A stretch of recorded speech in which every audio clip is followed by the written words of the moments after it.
Assalamualaikum warahmatullahi wabarakatuh. Perkenalkan, nama saya Filda Amaliana Safira dengan NPM 2025 14500 dan rekan-rekan saya.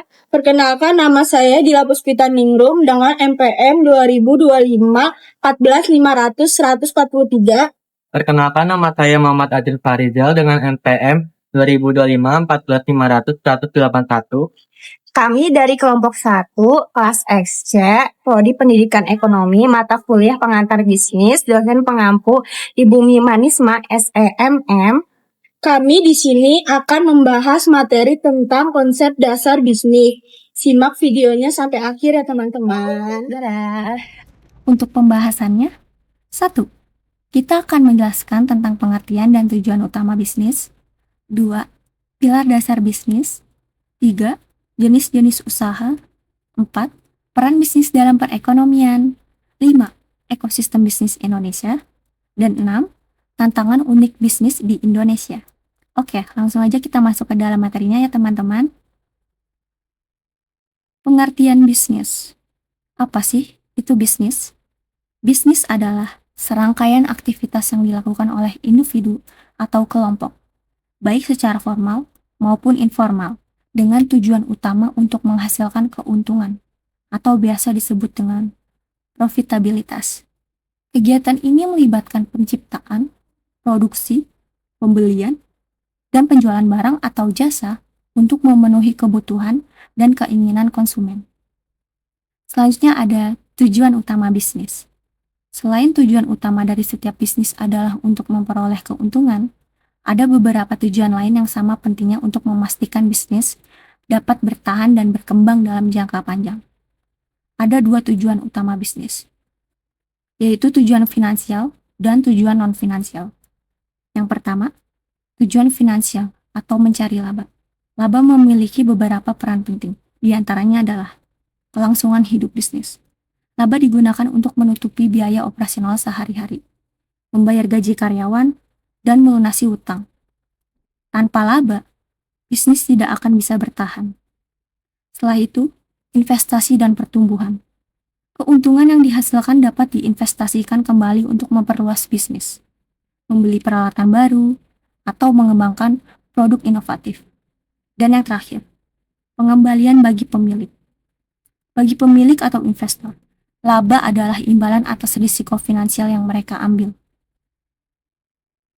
Yang kedua, tujuan non-finansial atau memenuhi kebutuhan dan dampak sosial. Bisnis yang sukses tidak hanya fokus pada laba, tetapi juga memiliki tujuan yang lebih luas. Di antaranya adalah memenuhi kebutuhan konsumen. Bisnis hadir untuk menyediakan barang atau jasa yang dibutuhkan atau diinginkan oleh masyarakat. Tanpa pemenuhan kebutuhan ini, tidak akan ada penjualan dan laba tidak akan tercapai. Setelah itu, menciptakan nilai. Contohnya, sebuah perusahaan teknologi tidak hanya menjual smartphone, tetapi juga memberikan kemudahan komunikasi dan akses informasi yang meningkatkan kualitas hidup penggunanya. Dan yang terakhir, tanggung jawab sosial. Bisnis modern diharapkan berkontribusi positif kepada masyarakat.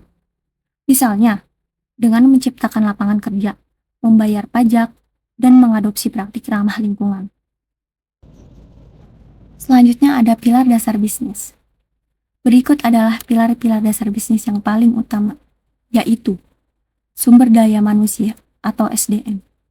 Manusia dianggap sebagai aset terpenting dalam sebuah bisnis, meliputi perekrutan, pengembangan, dan pengelolaan karyawan. Yang kedua, keuangan. Pilar ini bertanggung jawab untuk mengelola semua aspek finansial bisnis, meliputi perencanaan keuangan, penganggaran, pengelolaan arus kas, analisis kinerja keuangan, dan memastikan kepatuhan terhadap peraturan keuangan. Yang ketiga, pemasaran dan penjualan. Ini adalah pilar yang berfokus pada bagaimana bisnis menjangkau dan menarik pelanggan, meliputi pemahaman pasar, pengembangan produk atau layanan yang sesuai kebutuhan, serta strategi untuk menjual produk dan membangun hubungan dengan pelanggan. Dan yang terakhir, operasional. Pilar ini adalah jantung dari bisnis, tempat di mana nilai diciptakan. Pilar ini memastikan bahwa produk atau jasa dibuat dan dikirimkan kepada pelanggan secara efisien dan berkualitas. Lalu ada jenis-jenis usaha. Setiap jenis usaha memiliki ciri khasnya sendiri, mulai dari cara memperoleh bahan, proses pengolahan, hingga produk akhir yang dihasilkan. Berikut adalah beberapa kategori utama dalam pengelompokan jenis usaha, yaitu berdasarkan bidangnya. Ada usaha pertanian agraris, meliputi kegiatan pertanian dan perkebunan yang terdapat di pedesaan dan pegunungan, menghasilkan padi, jagung, ubi, kedelai, sayuran, dan buah-buahan. Lalu ada usaha peternakan, yaitu kegiatan usaha budidaya hewan yang diambil hasilnya. Hasilnya antara lain yaitu daging, telur, susu, kulit, dan bulu. Peternakan dibagi menjadi 3. Peternakan hewan kecil seperti kelinci, kambing, dan domba. Peternakan hewan besar seperti sapi, kerbau, dan kuda. Peternakan unggas seperti ayam, itik, burung, dan puyuh. Lalu usaha perikanan dibedakan menjadi 2, yaitu perikanan darat dan perikanan laut. Perikanan darat merupakan usaha menangkap ikan di perairan darat. Terdiri atas perikanan air tawar yang dilakukan di sungai. Jenis ikan yang dibudidayakan adalah lele, nila, mujair, gurame, dan ikan mas. Perikanan laut merupakan usaha menangkap ikan di pantai dan laut yang dilakukan oleh nelayan tradisional, menghasilkan udang, kerang, rumput laut, mutiara, dan garam. Usaha pertambangan dibagi menjadi 3. Barang tambang mineral logam, barang tambang mineral non-logam, dan barang tambang sumber energi. Barang tambang mineral logam seperti emas, perak, timah, bauksit, dan nikel. Barang tambang mineral non-logam seperti belerang, gypsum, marmer, dan batu gamping. Barang tambang sumber energi ada minyak bumi, batu bara, dan gas alam. Usaha kehutanan. Hutan di Indonesia berperan sebagai paru-paru dunia. Hutan juga berfungsi sebagai tempat berkembangnya flora dan fauna. Hasil dari hutan Indonesia antara lain kayu jati, meranti, uling damar, dan rotan. Usaha perdagangan. Kegiatan membeli barang dagang dan menjualnya kembali pada konsumen. Melalui kegiatan perdagangan, pedagang akan memperoleh keuntungan dari selisih harga jual dan beli. Perdagangan dapat dilakukan satu daerah, bahkan antar negara. Usaha perindustrian. Kegiatan mengubah bahan mentah menjadi barang setengah jadi atau jadi, yang dilakukan oleh perorangan atau kelompok. Contoh yang dihasilkan antara lain makanan dan minuman, kosmetik, obat-obatan, garmen, dan elektronik. 2. Berdasarkan skalanya, usaha mikro adalah usaha dengan modal dan omset terkecil. Usaha kecil adalah usaha dengan skala menengah antara mikro dan besar. Usaha menengah adalah skala usaha yang lebih besar dari kecil. Usaha besar adalah usaha dengan skala modal, aset, dan tenaga kerja yang sangat besar. 3. Berdasarkan kepemilikannya, usaha perorangan adalah dikelola oleh satu orang. Usaha kelompok adalah dikelola secara bersama-sama oleh beberapa orang. Contohnya badan usaha milik negara, badan usaha milik swasta, dan koperasi. 4. Berdasarkan modal bisnisnya. B2B atau business to business, transaksi antara dua perusahaan. B2C, business to consumer, perusahaan menjual produk atau layanan langsung ke konsumen akhir. C2B, consumer to business, konsumen menawarkan barang atau jasa kepada perusahaan. C2C, consumer to consumer, konsumen menjual produk atau jasa kepada konsumen lain, seringkali melalui platform online. Berikut adalah peran utama bisnis dalam perekonomian. 1. Penyedia barang dan jasa. 2. Penciptaan lapangan kerja. 3. Pendorong pertumbuhan ekonomi suatu negara. 4. Inovasi dan teknologi. 5. Kontribusi kepada pemerintah atau pajak. 6. Peningkatan kualitas hidup. 7. Tanggung jawab sosial. Ekosistem bisnis Indonesia.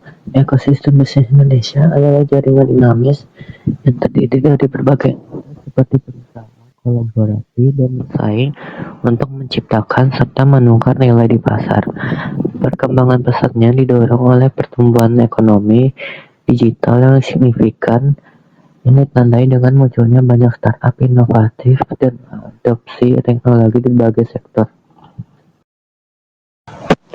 Karakter ekonomi bisnis di Indonesia. Yang pertama, ada digerakkan oleh ekonomi digital. Ekosistem bisnis di Indonesia digerakkan oleh ekonomi digital, ditandai dengan pertumbuhan besar e-commerce, fintech, dan layanan digital lainnya yang mengubah cara konsumen dan pelaku usaha berinteraksi dan bertransaksi.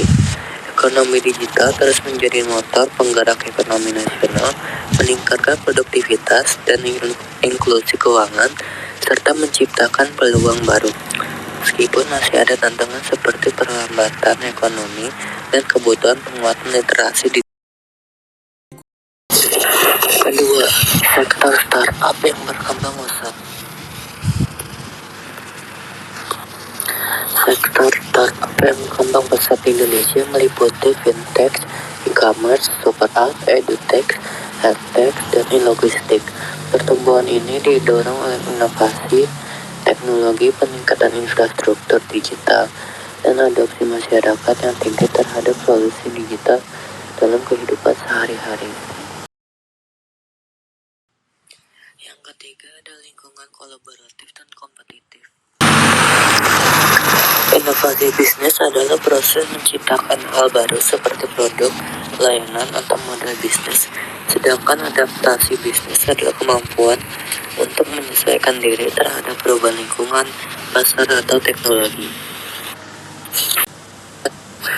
Elemen utama dalam ekosistem bisnis di Indonesia. Pemain bisnis.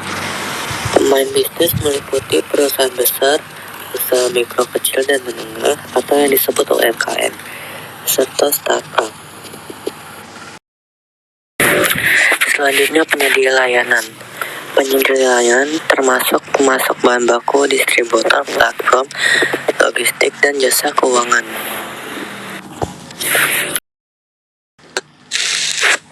Lalu ada konsumen.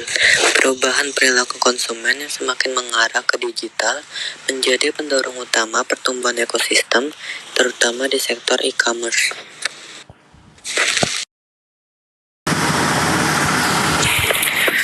Selanjutnya investor.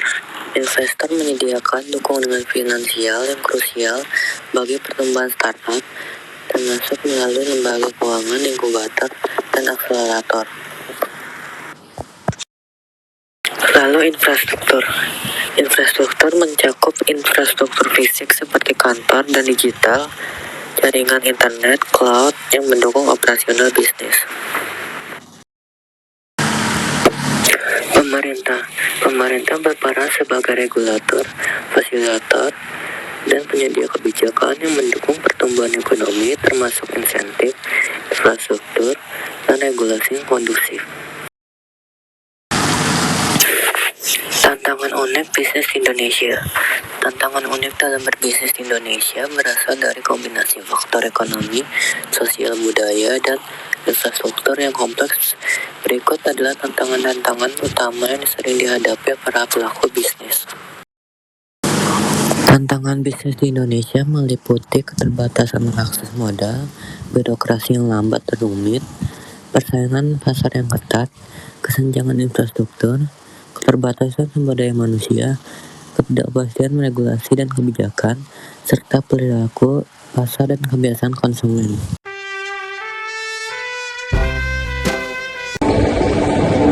Sebagai penutup, kami harap materi yang kami sampaikan bisa bermanfaat bagi kalian semua. Kurang lebihnya mohon maaf. Wassalamualaikum warahmatullahi wabarakatuh.